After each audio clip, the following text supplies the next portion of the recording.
Myself, Hrithik Roshan from third year mechanics. So Hrithik Roshan தான் வந்து என்னை வந்து நேரடியாக வந்து பார்த்து நான் I want to become entrepreneur அப்படின்னு சொல்லிட்டு நேராக வந்து பார்த்து பேசின ஸ்டூடெண்ட். யாருமே நம்ம கேபினுக்கே வர்றதுக்கு கேபினில் காலடி வைக்கிறதுக்கே பயப்படுவாங்க. அப்போ யாரா இந்த பையன் அப்படின்னு பார்த்தா நான் ரித்திக் ரோஷன் அப்படின்ற பேரோட வந்தான். ரித்திக் ரோஷனுக்கு என்ன கேள்வி கேட்கலாம் அப்படின்னா, சென்ட்ராய்டு அப்படின்னா என்ன சார்?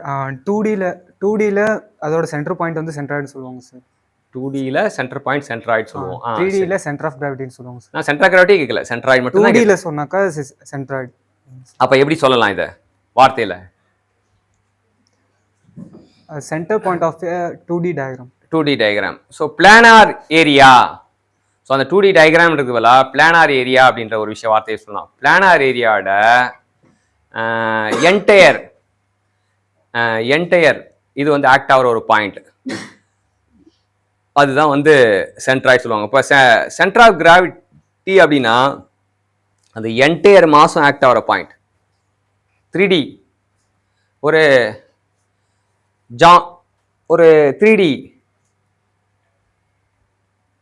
ஆப்ஜெக்ட், ஒரு ஆப்ஜெக்ட்டுக்கு என்டையர் மாசம் ஒரு பாயிண்ட்ல ஆக்ட் ஆகும், அது பேர் சென்டர் ஆஃப் கிராவிட்டி. அதே போல ஒரு 2D பிளானார் ஏரியாவுக்கு என்டையர் பாயிண்ட், அந்த பாயிண்ட்டை பொறுத்து அந்த பாடி ஸ்டேபிளாக இருக்கும்.